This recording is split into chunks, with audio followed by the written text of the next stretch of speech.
Hey, what's up? Good to see you again. Got a little bit of a special episode today, kind of a little bit of a welcome back, get into it. So, driving around, I was asking myself the question, all the physical buildings are still there, where old Blockbusters used to be.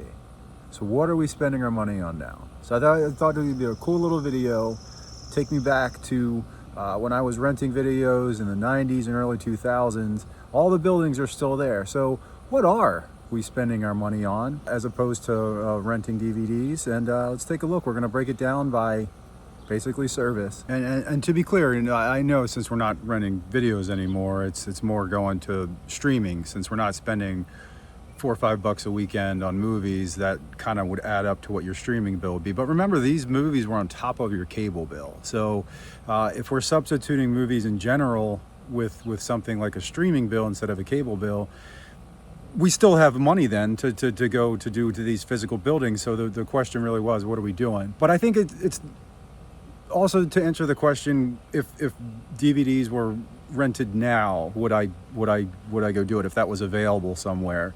And probably not. I don't think I would do that as really anymore. I mean, if you had the option, streaming versus going to a physical location. But the thing about that is unfortunately, movies are becoming a lot more throwaway and a lot more. There's not a contract anymore. You had to get into your car and go to a movie that you knew you had to return. And so that investment was, I have to watch this movie. I made a trip 15 minutes or whatever to go get it. And that's the one I picked. And this is what I wanted to see. So now it's more put something on and just let it go. You could pause it and turn it off or forget about it. So it is a bit of a bummer. That's the way movies have, but that's just now the shift in the way movies are. And there's nothing wrong with that. I love putting movies on as just being background thing, and I'm not even watching it. But it is one of those things where, what is that contract now that we're willing to leave the house for something temporary if it's not going to be a movie? So the little trips today, out of 9 different locations, I'll have a summary in that if we're not spending money on a renting of a physical media or entertainment, where is it going? So that's what today's little video is about. If you're new to me and new to the channel, my name is Jeff Lukeski. I was born in Baltimore City and grew up in Glen, Burnie, which is right outside of the city. So during the time when renting videos was a thing, you would only rent from what was close to you. So these are the only locations that I would know, because these are the only locations that I rented from. Will I forget some? Absolutely. So the challenge is that I could not pre-look on the internet where the locations was. I had to go strictly off of memory to see if I got close or if I was off or if I forgot one, a store around. So we're basically going to cover from the early to mid 80s, like 85, 86 is when Errol's, I think, landed near my house, and go right up into about 2002, 2003. But we will cover the locations that went all the way up until the end in 2013. I wasn't really renting then. So the locations I was living then would have been Glen Burnie up until 99, College Park until 2001, and then back to Glen Burnie in 2002. I lived in Pasadena for about a year, the Dirty Dina, but I don't quite remember where the Blockbuster was. I think I remember, but I'm not going to visit that one. It's quite a bit also I want to get into the video too. I'll have some physical media trivia and some places where you can still buy physical media, because it's dwindling down. There's really not many stores left that you can walk into and buy a DVD, let alone a new one. You're more than likely going to find used ones out there now. So we're going to get into it and just have a good time.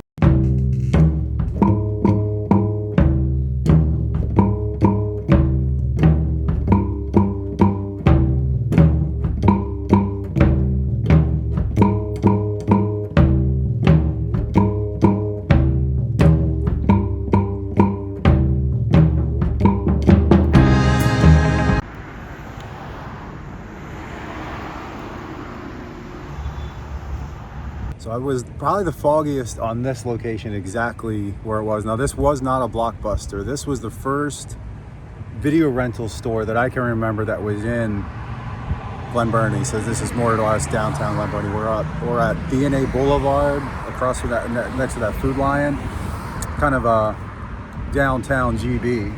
And this was Errol's, if I can remember. It was Errol's, and then when Blockbuster kind of took over, I know they moved to Herondale Mall. We're gonna go to that location next, or behind Herondale Mall, and then this became Video Game Masters, I'm pretty sure.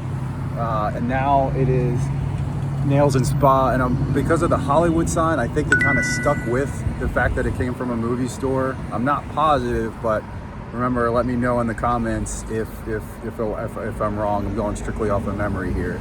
But we're gonna go to that Herondale location next. And this was Video Game Masters, and the guy that used to run it, we used to call him Sergeant Slaughter because that's who he looked like. The guy that used to be the manager at Video Game Masters, he looked like Sergeant Slaughter.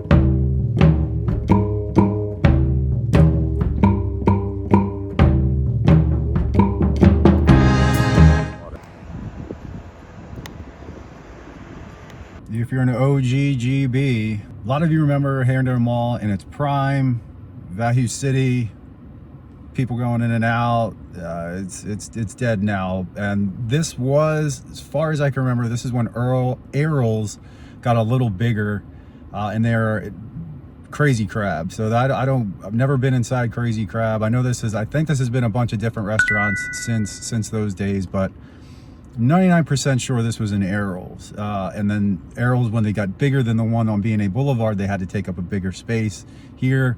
Blockbuster came into town in the early 90s, ran Errol's out of business completely.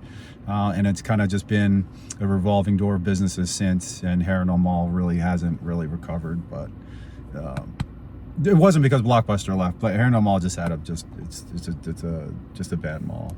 And I think the last movie I rented here was Harry and the Hendersons, and yeah, that was the old Errol's days. But yeah, man.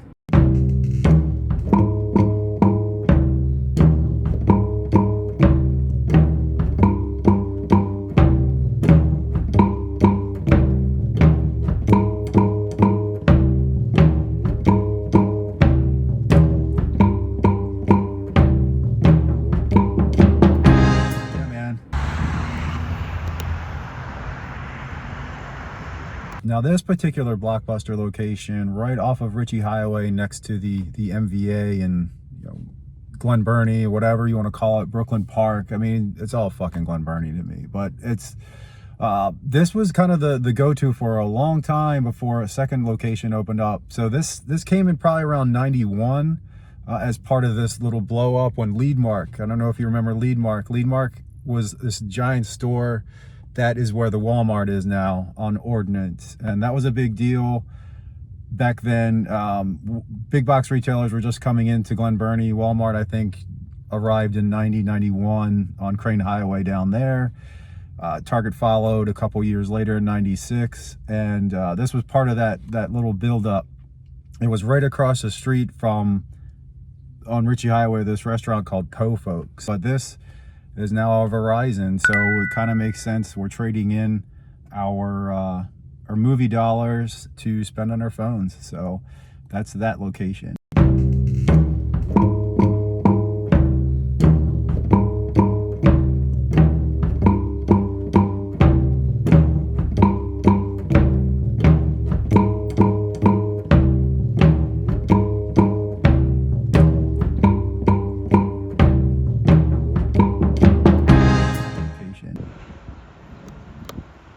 Yeah, so we're in South Baltimore right now, down on Locust Point, right off of Ford Avenue.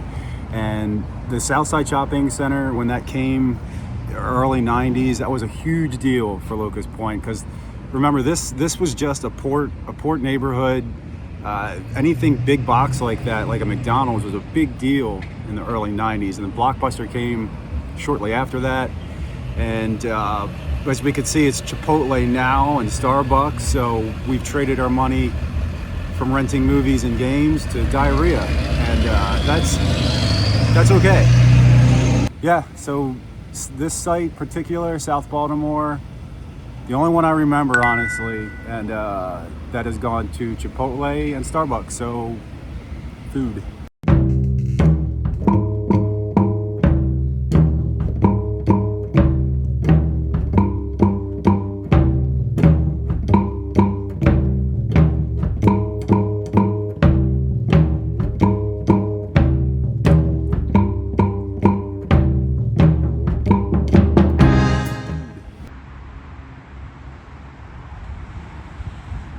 I didn't go to this Blockbuster very often. I lived with my dad. He was close by in the summer of 2000, so I would come to this one to rent South Park and Phantom Menace kind of a lot. But yeah, I don't know if I don't think it was the whole thing, but it was either on the right or it's starting to get a little foggy now. But so this eventually turned into healthcare, which is the first one on the list that flipped to healthcare. So that was this Blockbuster. Didn't come a lot to this one. Parking lot's a bit of a pain in the ass, but it looks like it's just dead.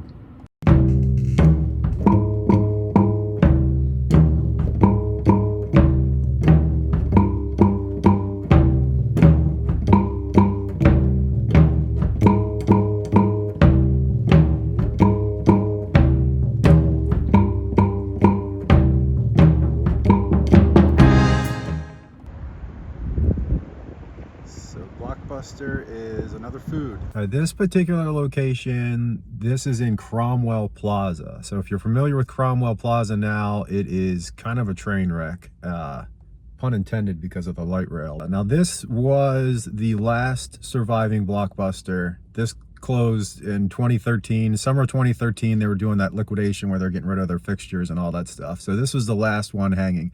So I don't remember if Cromwell and Brooklyn Park were open at the same time. I thought they were, because I kind of remember the conversation of, can you take these Blockbuster tapes back, and then which one?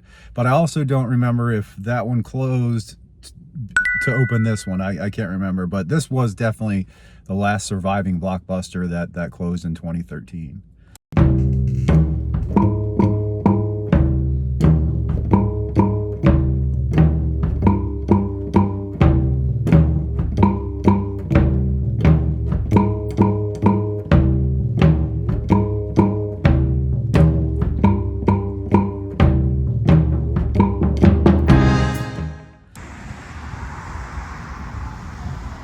The VHS outlet on Ritchie Highway, I think it was at that location. There's a Wawa next to it. I'm not sure if it got demoed for that, but I'm pretty sure it's at that Jalapenos Market. Now that was not a Blockbuster or a rental place. That was a place where you could just buy stuff, but it was a front for a porn store. So it would have rows of VHS, every genre out there, but then you dip into the back, it would be all the X-rated titles. I did have to go in there once for a copy of Teen Wolf on VHS. That was the only place I could find it. I was doing a comedy mashup skit in my fraternity, and I needed to use 2 VCRs to edit movies together to make this little movie skit in 2002, and that's where you had to do it. So the VHS outlet, I believe, was just a front for porn and never really turned into anything else after that, video wise. But yeah, I'm pretty sure it was that location. Now this isn't really Glen Burnie. This is more Severna. This is Severna Park, and this wasn't a Blockbuster. This was a Hollywood Video. I'm pretty sure it was where the Dollar Tree is, but this was like 2001. Coming here, it was a bit out of the way, and after I moved out of College Park and moved back to Glen Burnie for a year, Hollywood Video was known to have more selection of DVDs. DVDs was finally taking over VHS by 2000, 2001. It really started to take control and generate the buzz. So we would come to Hollywood because they had a better selection of DVD. But I can't remember if that VHS outlet that was on Ritchie was Hollywood. I don't think so. I think it was just the video outlet. But this would be all the locations for the Glen Burnie-ish area, South Baltimore, all the way into Severna Park that I personally remember. So that's 9 locations from the mid 80s all the way up until early 2000s of the locations that I actually remember renting from. So it turned out to be a Domino's and a T-Mobile, the Blockbuster here. All right. Yeah, it's raining its ass off in Greenbelt, but I'm gonna get a little shot of it, and I'll probably do like a little recap at the rink where it's not, and get a little undercover.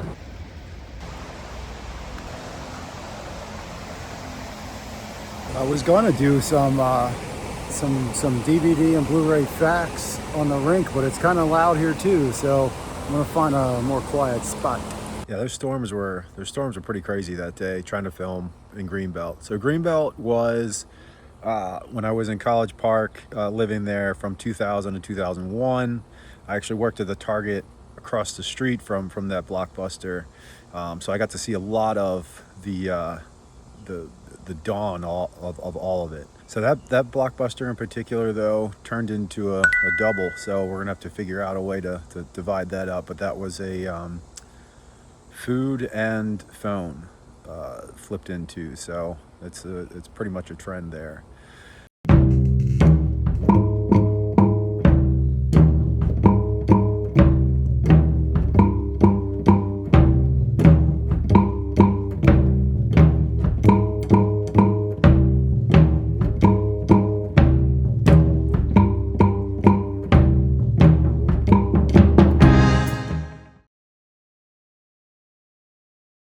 That Blockbuster was where I first rented Existence and then bought it, a used copy, kind of immediately. I fell in love with that movie, Existence from Cronenberg. Yeah, so if we put ourselves back into late 2000, early 2001, this is when DVD was really getting the push. It came out kind of the summer before.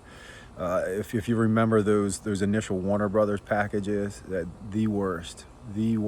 I hate those things. But part of me is like, wouldn't that be cool if they released like a retro Warner Brothers DVD case like that? Would you buy it, kind of thing? Speaking of which, I wouldn't be doing my job if I wasn't promoting something of mine. So I did come up with a 5th anniversary edition of Legends of Burkittsville in a Blockbuster case. Yeah, it looks pretty rad. Kind of see it right there, kind of showing it off. But that was a one of one, and I made it just to almost like to see if any viewers or whatever would, if you saw a case like that, let's say if you had the money or a studio had the money to reissue, kind of like what Walmart does where they're gimmicky cases, was that something you'd be interested in terms of a collector's edition of having a replica Blockbuster case down to how it was molded inside, the thickness of it, because they really were the best cases because they were designed to be handled so much, so they're so sturdy, and that would be a real, I thought it'd be a cool way to relaunch a movie, especially a vintage title. So Legends of Burkittsville got that treatment, a 1-for-1. And all the copies actually came with a little mini poster, the disc itself. And also included was this little, this was kind of my marketing, my little handout. My sisters would actually take this to, when they were going shopping and stuff, kind of like a Target, and just drop it in random places, in a pair of shoes, and it would just show up. So they did an awesome job spreading it around. But I took it to Comic-Cons, and what it is it's a replica of the disc or the cassette that was used, and inside the cassette, where the liner notes would be, the QR code for the movie itself and the trailer. So that's what the marketing I did. It was all in person. Nothing really was online. It was kind of designed to shadow the Blair Witch Project, the original marketing, how they really were the first to pioneer that viral internet marketing. The original DVD that came out early 2000, no, summer of 2021, it was available on blairwitch.net, and all you had to do was send me your address, and I would have shipped you a copy of the original DVD cut. There's copies out there for sure, but yeah, that's what that was. But I converted it into a Blockbuster case, which I thought was pretty cool.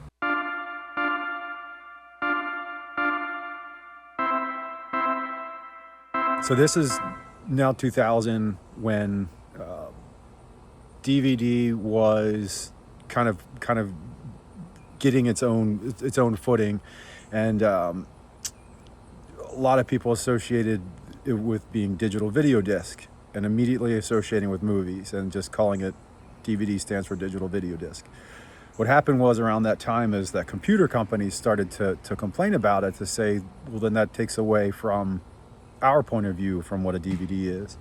And so there was this coined the term digital versatile disc. And so around 2001, when Target was really expanding that section, a lot of the signing did exclaim digital versatile disc. So technically both are correct if you were to say what does DVD stand for, but really the push going forward was just don't worry about what the V stands for, just call it a DVD. This is the time when it really started to break out and VHS would eventually dissolve. George Lucas shot Attack of the Clones, the first movie to be shot on digital. We could see where this is going in the early 2000s, where the analog tapes were just gone and we're going to something a little more sleeker with a disc, and the picture is that much more better. So we felt it coming. By 2004, Blockbuster had peaked worldwide into the United States. They were at 5,700 stores or something like that in the US, nearly 10,000 across the world. I mean, that was the peak. So 2004 was the thick of it all. 2005, 2006 were the peak years for DVD sales. That was like printing money for studios. That really was a never-ending cycle, because you figure you could do 200 million box office and then bank on another 100 million just in rentals and purchases on disc. But as you got a little bit closer, you could kind of see where the tail off started.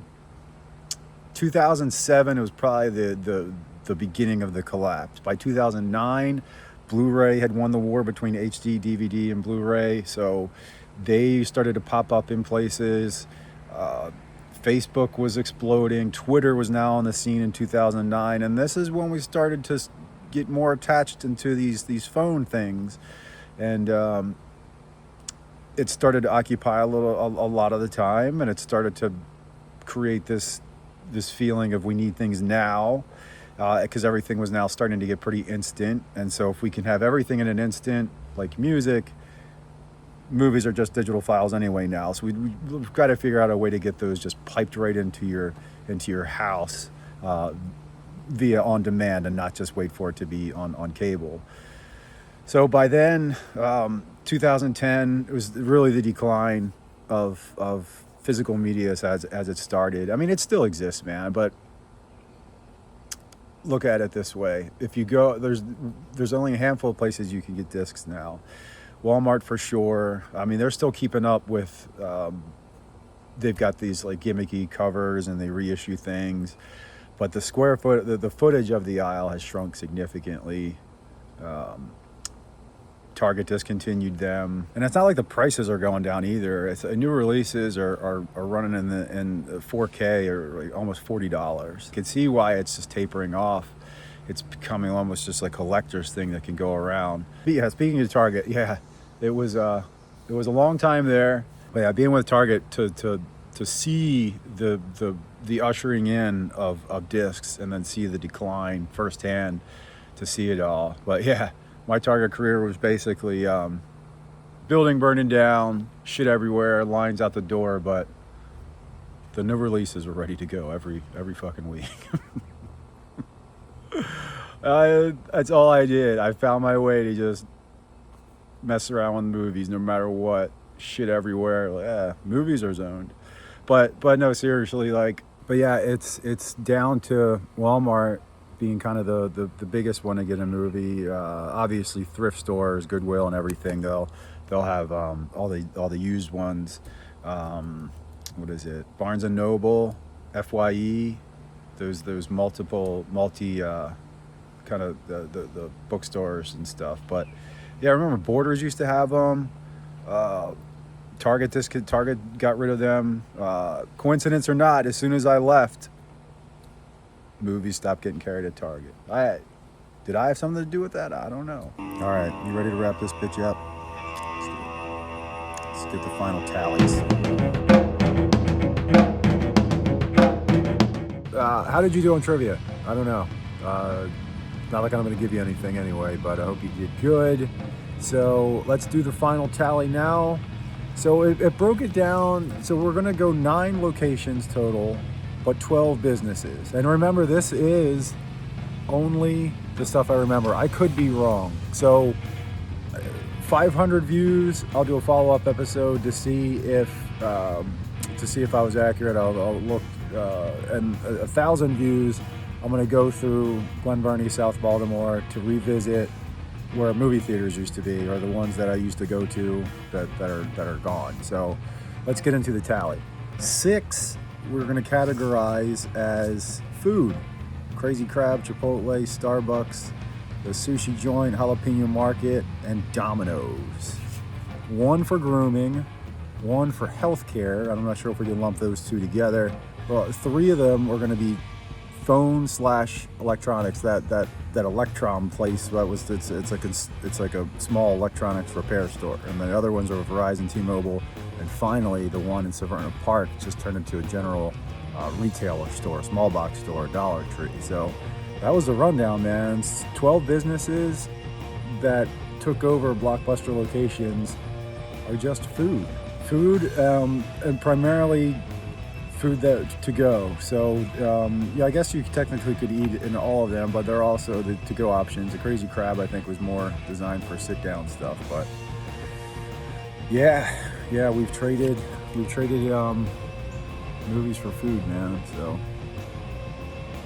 we're still watching movies, just pigging out doing it.